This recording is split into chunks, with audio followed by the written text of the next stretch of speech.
What's up, guys? It's time for another Q&A on December 29th, 2019.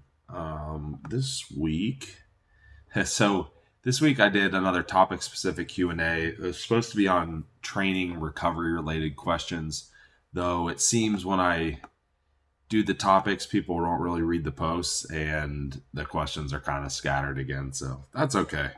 Not a huge deal, really. Let's see what we have here.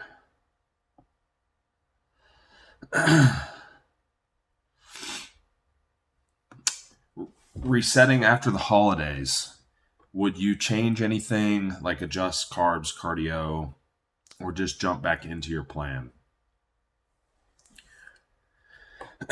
Well, honestly, in most cases, I'm probably going to say don't change anything. Now, there can be some stipulations there. I mean, there might be situations where if we have some kind of deadline or something that's really pressing, we might need to, change something. We might need to do some restriction.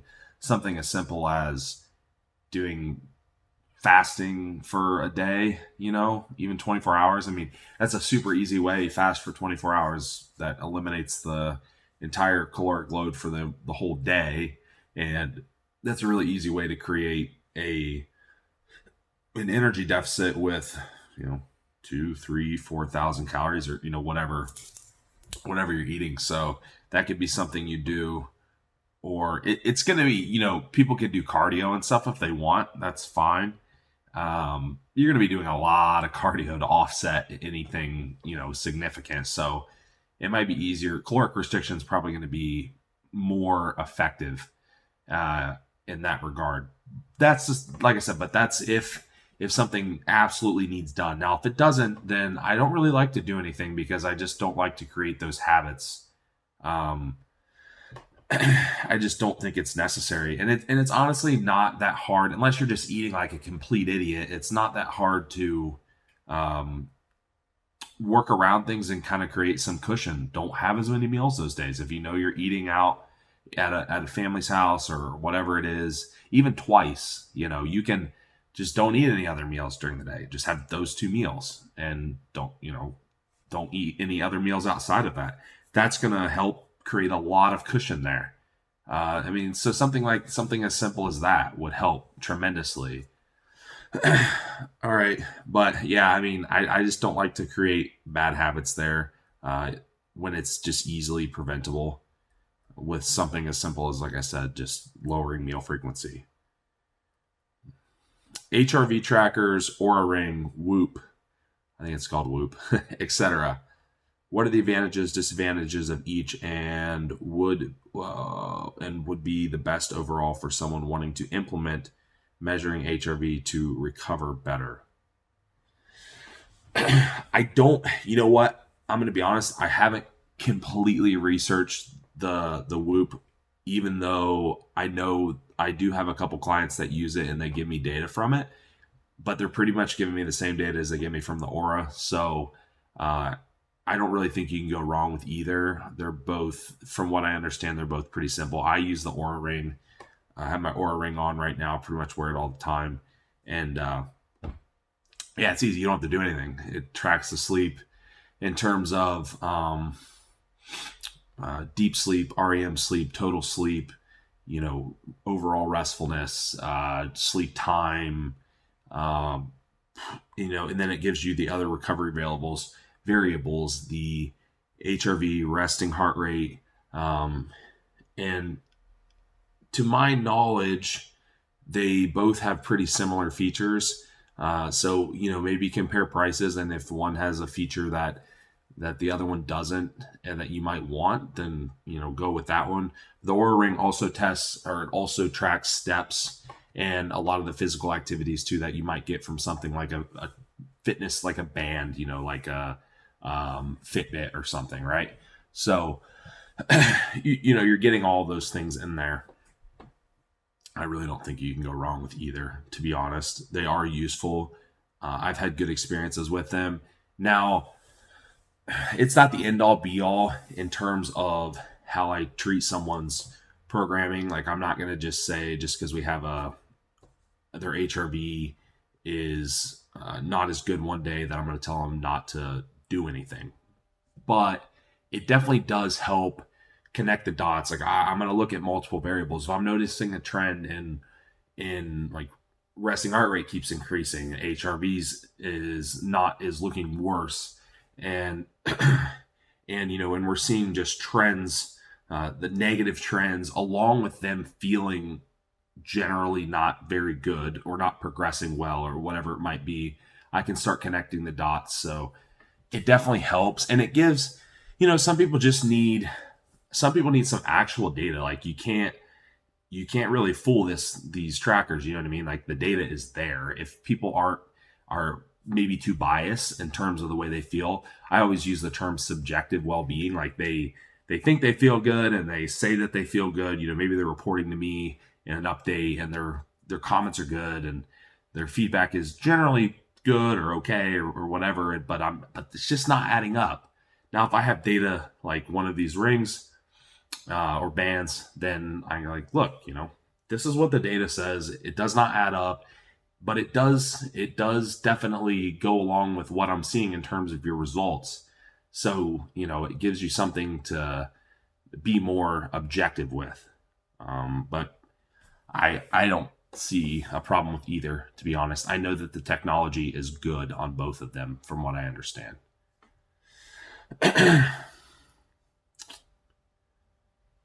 Best for budget overall hormone testing for someone who has not tested before. Someone else actually commented on here and dropped a link in there. Their link is good. But not everyone that watches this video is necessarily going to see this thread. It depends on what you want. Are you male or female? What do you want to see? How deep do you want to dig? If you use the word for someone who has not tested before, if you're looking for just general, then you can do something like Life Extension offers. It's called the weight loss panel. They have a basic and an advanced. They're both very good. The basic is still a pretty good panel for a pretty reasonable price. Private MD has like the unisex hormone panel and the female hormone panel, which I think is a little better than the male panel, even if you're a male. And those things are okay. They cover the major bases, give you some idea. If you want to dig a lot deeper, you're going to spend a little bit more, right? But those two panels are pretty solid. Then, the panel that's mentioned in the thread's pretty good as well. And it's more comprehensive.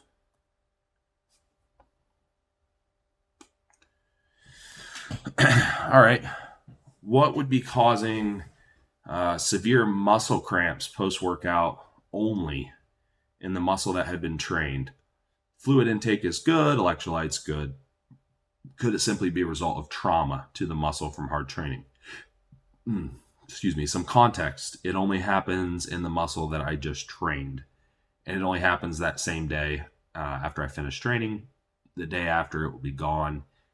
It can happen in whatever muscle I trained, legs being the worst, and my legs will cramp so hard, severe to the point I can't bend and almost screaming in pain. Oh, wow. Well, if you look around and you dig in, you want to go Dr. Google on it. I've looked into this topic before, and most of what you're going to find is going to be related to muscle trauma. Now, you got to remember, contraction of muscle is a voluntary function, right, from your nervous system. Like you can tell your brain to flex your bicep, right? But also these spasms and twitches in your muscle can also be involuntary, right? They don't necessarily, you don't necessarily have to tell your body to do it. They might do it, it might do it on its own. And excuse me. Hence why you would have spasms or cramps or, these contractions, right? Now, there is the hydration component. I mentioned that's fine. But if, like I said, if you really are digging in online, the most of the information you're going to find is on muscle trauma. What I would probably suggest is trying to do something that is more parasympathetically driven toward your nervous system, right? So see if you can bring your nervous system down, try to calm it down. That might potentially help because these are excitatory. This is like an excitatory function, right? So if you can bring the nervous system down and calm it down, that might help offset some of this cramping, spasms, and what have you. It can be anything. It might just be simply doing some stretching after you're done, kind of some passive stretching just to relax. Like laying in a stretch for 45 seconds to a minute. And then, just laying there for 2 minutes with your eyes closed, right? Just in kind of a meditative state and just kind of relax. Let that nervous system come down. That's probably what I would suggest.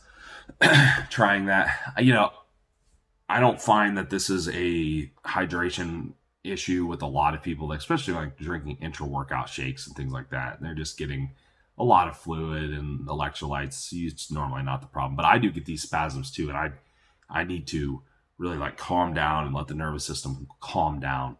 And then these involuntary spasms are much less. That's not to say that that's necessarily going to completely eliminate it, but it might definitely help make it more tolerable for sure. All right. What would you do in the case of a client who isn't willing to follow a regimented meal plan? Would you allow them to structure their own meals and timed based off protein, carbs, and fat, or take a different approach? Or would you tell them to suck it up and stop being a little bitch? Well, yeah, there's nothing wrong with using a macro plan, if you want to call it that. Here's the thing with a macro plan too, is that you don't have, sometimes I'll say macro plan to someone and they're like, I don't want to have to change my food all the time and do that. I'm like, we don't have to. Macro plan is no different than a meal plan. All you're doing is choosing your own foods. If you're a creature of habit, but you're also someone that gets tired of food, macro plan's fine, right? You have guidelines from your coach in terms of this is your protein, this is your carbs, this is your fat. Then depending on what your goal is and how in depth you need to be, there might be some specific timing and distribution of these macros. You set up the base day for training and non-training or whatever rotation you got going on, and then stick to it. That's great. And then when you get tired of something, put something else in there. It's not difficult. It's not anything groundbreaking. As long as you're using foods that digest well, right? Now, if there's someone that won't follow a regimented meal plan and they're really all over the place, then they're definitely going to want to use some kind of macro tracking because they are going to want to change foods often. And there are people like that, right? There are people that want to do that. There are people that are like, I just don't have the time to do it. I don't really have the patience to do it because it does take time and it does require a little bit more work to kind of set all that up, right? And constantly change it. But yeah, there's nothing wrong with that. There's tons of coaches that use almost exclusively macro plans with clients, and that's fine. It's nothing wrong with that at all. Just as long as you two agree on the guidelines in terms of how everything should be laid out. And it doesn't have to, it can be super specific. Like people have follow macro plans that it's super detailed, like from, I want this meal, I want 25% of this and 50% of this and so on and so forth. It doesn't have to be like that necessarily. It could be something like, we're going to have at least 30 grams of protein in each meal. We're going to have carbs in this meal, carbs in this meal, carbs in this meal, spread them out over these 3 meals. We're going to have proteins and fats in these meals. Or even for a real basic beginner, we might just spread the macros out through the day, get a minimum amount of protein in each meal and spread it out however beyond that. Create a caloric deficit or surplus or whatever you need. So, just depends on what that client's goals and needs are, and then you can figure out like what kind of distribution and how specific you need to be with that. But yeah, there's no sense in fighting someone on that. Just make sure they know what they should be doing, foods they should be eating. If you want to give them like a food bank, that's great. And go from there. All right. I have a couple more here. How often do you train abs directly? Personally, right now it's a couple days per week. Obviously you get some indirect work from certain compound lifts, but normally a couple days per week. Right now I rotate a few different exercises that I like to do. And I also have been doing not daily, but I would say probably 4 to 6 days per week. It's most days. Some days I forget, but most days I will do ab vacuums, which is just like some additional transverse ab and abdominal control type exercises, especially with the amount of food that's coming in right now. That helps. And yep, that's what I do for those. So thoughts on 7 keto DHEA. Okay, so 7 keto DHEA is a derivative. It's not DHEA necessarily like people know, the hormone supplement. However, it is a fat loss supplement. So I'm trying to think. I saw 7 keto DHEA way back when I was first getting started in bodybuilding, and it was pretty popular. I haven't heard a whole lot more about it since then, but I actually have used it with some people, and I've used it for myself.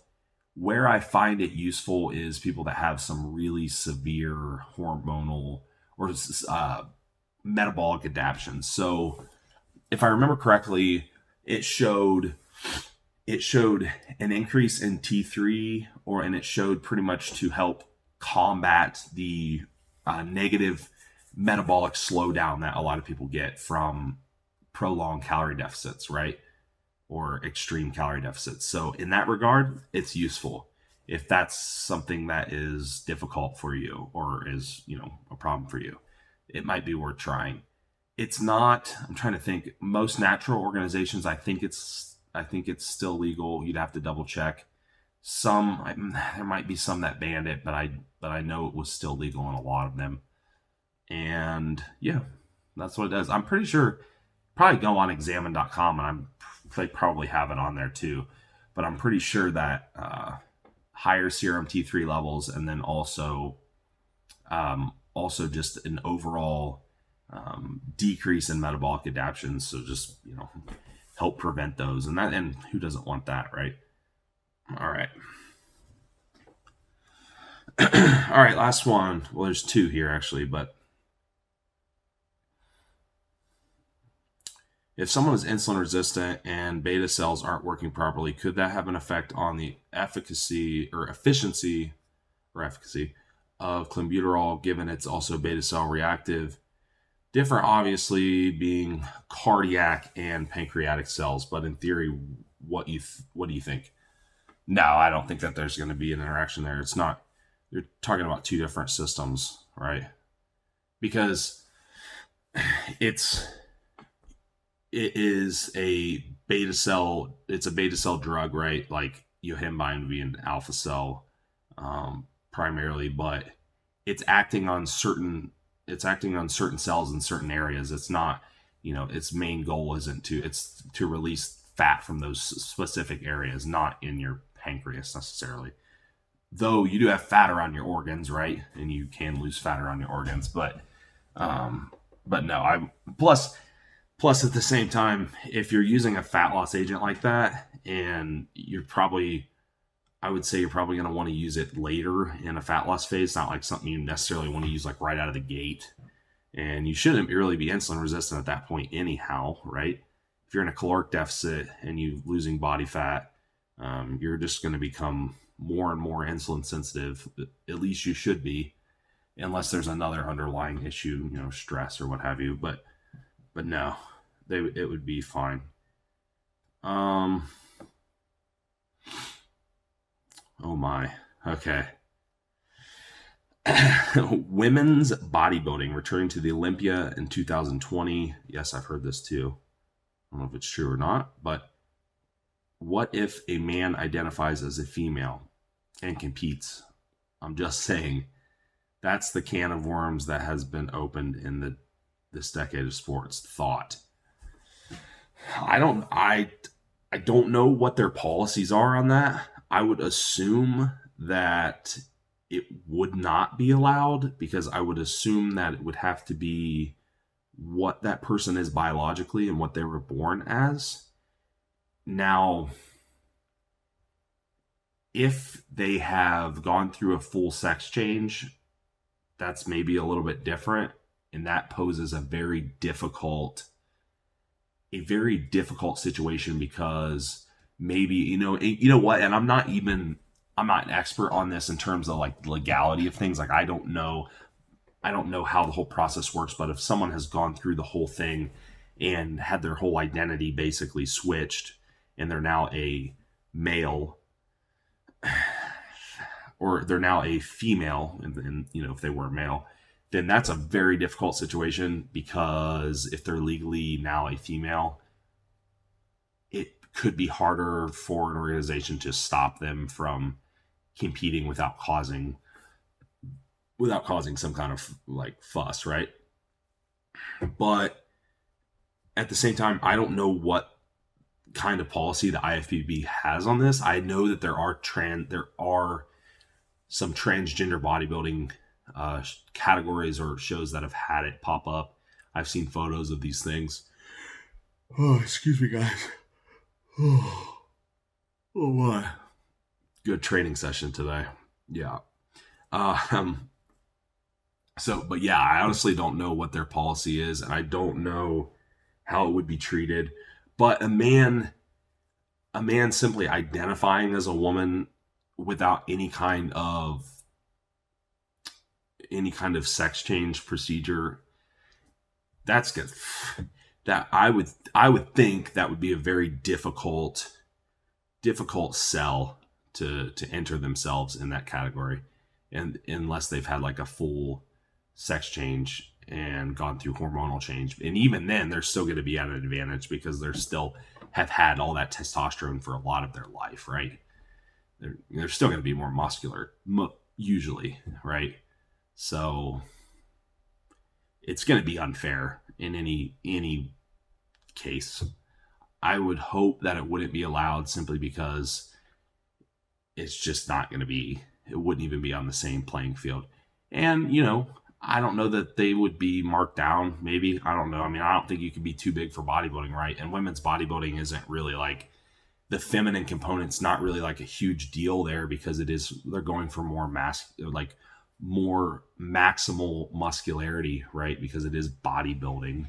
So I don't know that would even be a problem. Interesting topic. I don't know where all this will go. I know it was such a hot button issue for a while, and it seems like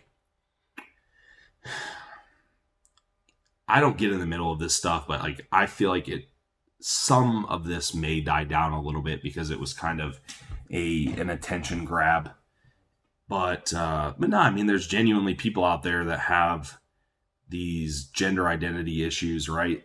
They go through procedures, they're happy, and they change genders, and that's the intention, right? And then they're good with it, and whatever. It doesn't bother me. I don't really care what people do. But yeah, I mean, there has to be some kind of level playing field. So I think there's going to have to be some kind of transgender category. And then even then, you're setting yourself up for so much variation or variance, because how successful was their hormonal therapy? How much did they actually change? Like, how feminine is this person now compared to they were? If they were freaking jacked before, they're going to change over and they're still going to be freaking jacked, right? If they're a scrawny dude that changed over to a female, they're still going to be a scrawny dude, or they're not going to be a scrawny girl. And so, yeah, it's not, it creates that creates a lot more variance than even just like normal genetic variance from person to person within the same gender. I would think. Okay, that's it for this week, guys.